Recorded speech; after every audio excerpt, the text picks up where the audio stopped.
Alright guys, welcome back to Barrel Bros, where the only thing better than the bros is the bottles. And today we have the 1800 Añejo. So previously we tried the 1800 Reposado, so now it's only fair to try the Añejo. Just based off of how the bottle looks right now, they're looking pretty dark. So I think my expectations, they're not high, but they're not low either. Yeah, it's looking pretty good, bro. The blacker the barrel, the sweeter the juice, bro.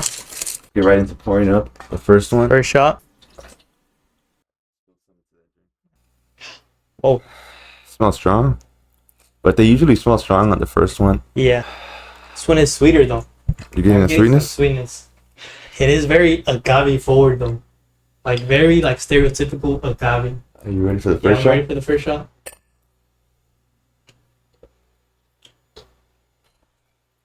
Wow, that was a very smooth shot.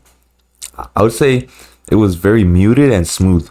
The initial impact wasn't very sharp, but it kind of went up towards the end. Like the ending was kind of hard for me. It wasn't super smooth though. You don't I'm think not so? getting I that think- same smoothness. For me, that was like up there in smoothness. Yeah, for me it was just like regular tequila. But for me, the initial and like the middle were muted, no flavor. Yeah. For me, the beginning and the middle were kind of flat. Like not flat as in nasty, but not as strong. Like not as strong, but the ending was kind of strong for me.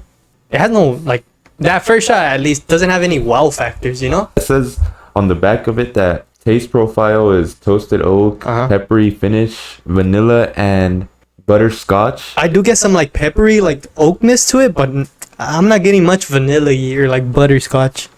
Should we go for the second Again. whiff and shot? Alright, Yeah. let's go.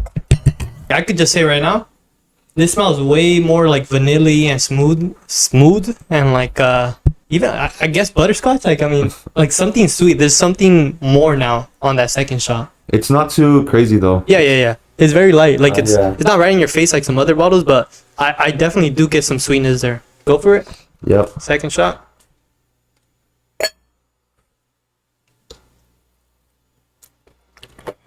Ooh. Now Wow. I'm getting that super smoothness, bro. You got that? Now this time I got that super smoothness.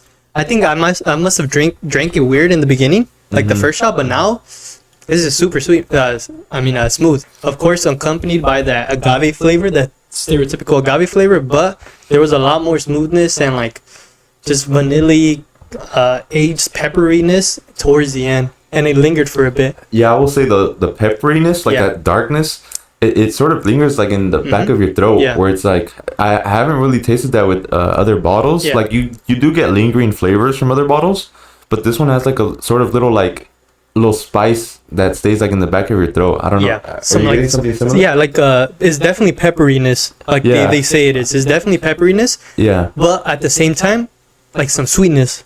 I can't say it's mainly vanilla, or it might be, but it's more of like the agave sweetness that we tried from other bottles, you know? I mean, Yeah. just like you said, this one is a bit more in your face, but not totally in your face in the sweetness category, I would say. The initial and the middle, like I said, are very muted. I think Yeah. the beginning and the sort of middle, the majority of your shot really has Yeah. no flavor. It's just kind of smooth. It doesn't really spike like Yeah. like a Blanco would. Yeah. And then after you've taken it, or as it's as you finish taking it, is when you're getting that sort of like hint of sweetness. And I would say for me, honestly, the flavor is strongest after I've already finished the whole shot. My throat, I'm getting that like again, this is the peppery sort of strength to it, where this sort of flavor, that's the main thing that's standing out to me. Yeah, like the Don Julio, for example, where it was smooth all the way out and muted all the way through. Yeah. So like even after you took the shot, you had no lingering flavor. This is like a slight level beneath that, where Smoothness? it's very Yeah. smooth in the beginning and in the middle, but then after it's gone, you get like a little lingering taste. I think this is like a little Yeah. slight variation that you might enjoy. It's living up to like all it should be for me.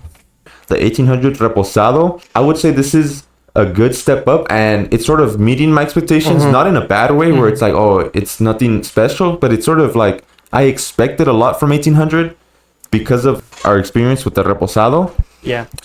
And like the Reposado was kind of like in the races, like for just like C tier and stuff. Like it was still in the races for being a good tequila that I would actually go and get.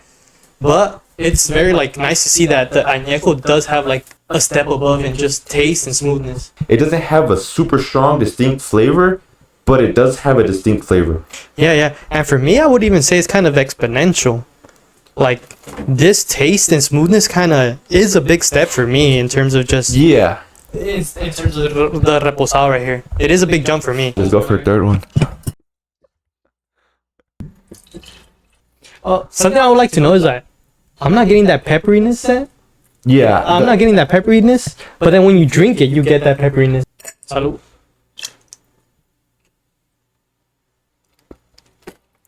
This is something like where you're looking at the shelves, right? Yeah. And you're like, you know what? I haven't gotten that one in a minute. Yep. Let me get that one. You'll have it on your shelf, and once in a while, you'll be like, oh, I forgot about that one. Yeah. Yeah, you know, let me try that one real quick. Yeah, and I feel You like know? it's not because it's bad. It's like a Yeah. sort of niche that I think most people could enjoy and would enjoy, but I think most people probably wouldn't put this as their number one. All right, so now we're gonna do 2 shots, and then we're gonna do our Final thoughts. Yeah, our final thoughts of the rankings and where it belongs, and if it's worth your money. Number 4.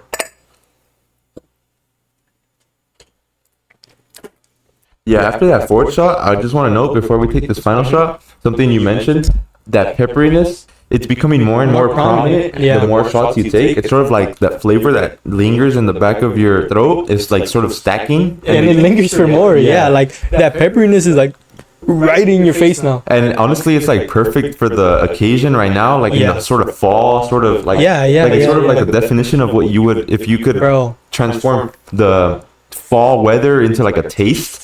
It's that's sort of like what lingers. That's This sort is that pumpkin spice latte Yeah. that only comes seasonally, bro. Yeah, Like this that- is like the perfect time, like fall, October, to get this. I would say, bro. Yeah, if you're preparing your morning, you know, pumpkin spice latte from Starbucks, you know, Yeah. you could spice it up by putting a shot of this in it, and it honestly would complement the drink. All right, fish shot. Salute.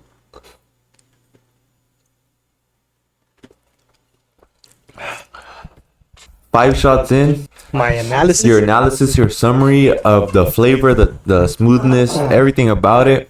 All right, so the very like key distinct differentness in this bottle is that pepperiness. 100%. That's like the key driving factor as to why you would get this bottle. Yeah, that's the good part because the smoothness is an 8 for me, but. You know what? Yeah, the taste is an 8 as well. Yeah, So like it just yeah, averages to yeah, 8. I was yeah. gonna say like the taste is like a 7, but nah, it's an 8. Cause like I haven't tried this pepperiness flavor, bro. Like it's quite nice. Now for the rankings. This bottle is still a 10. Not a 10, like a 9.5, but it's still number 1 for me. Just because that smoothness is like top tier, bro. Cream of the crop smoothness. And now somewhere below, I've bashed this enough already, bro. I honestly can't recommend this bottle, bro. It's not worth the money for me at all. I would put this over here, bro. If I had a longer table, I would put it more over there, but I don't. I would give the Patron, like, in terms of like Añejos that I've tried, a solid 4.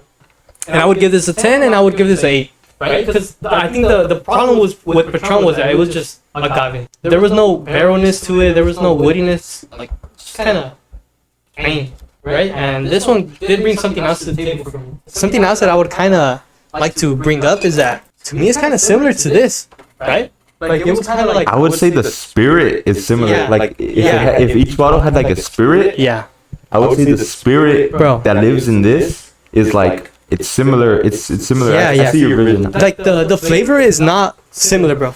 Like, No, yeah. they're very different. The in smoothness and the flavor. flavor. Yeah, are very different, but they're being different in a good way, right? They bring something else to the table. That I think the biggest problem for me is, and like the biggest thing I've been trying to determine is it better than Casamigos, bro? That's like the biggest question I've had. I was super surprised with the Casamigos, bro.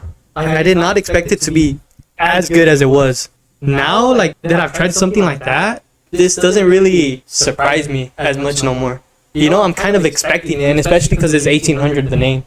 I would still get the Casamigos 60% of the time, and 40% of the time I would get this. This is a little more stereotypical than this one, and Yeah. because of that, it is that 60-40, that Yeah. a little more niche pick. If you want something that's never gonna miss, then that's that Yeah. 60, the Casamigos. I would give this bottle either a 8 out of 10 or a 7.5, somewhere in between. I'd say the 1800 improves on something like this by the smoothness is very much smoother on this side, right? The smoothness is very much closer to the Don Julio. When it comes to the taste, I would say it's somewhere in the middle. When it comes to the taste, it is better than this one because this is just typical agave that's been aged, nothing special. This one has that little peppery flavor that we've been mentioning, and it's unique enough that it's somewhere in the middle. If you like that sort of like, spice to it, then this would win. If you don't like that spice, but you still want quality, I think this would be the all-around bottle. Is the 1800 Añejo at around $50 for the 750 milliliter bottle? Is it worth your money? I would say yeah. It is. Like if this was the only thing in stock, yeah, it's worth your money. But for the same price, you could get something else. At the end of the day, it's gonna be like what you prefer. Are you bored of the stereotypical tequila flavor? Get this. If you're not, if you're looking for something more generic, get the Casamigos. Yeah, I'd say something along the same lines. It is worth your money. It is a little more niche, but it's very smooth. And that distinct flavor that it brings, even though it's a lingering flavor and not sort of the initial taste you get, I would say that it brings it to a place where it is worth your money. It is something that if you haven't tried, you might be surprised, you might be enjoyed, and you might have a new favorite bottle. All right, guys, that's been it for Barrel Bros today. Tune in next time to see how we review the next tequila of whatever the fuck we end up getting. All right, guys, and remember, don't get Patron. Fuck Patron. Also, guys, don't get the new Pokemon game. The graphics on that shit, for $80, you're getting dog water. For $80? Yeah, never mind. Nintendo might sue the fuck out of us, bro. Bro, I wouldn't be like so astonished if Patron and Nintendo were by the same company, bro.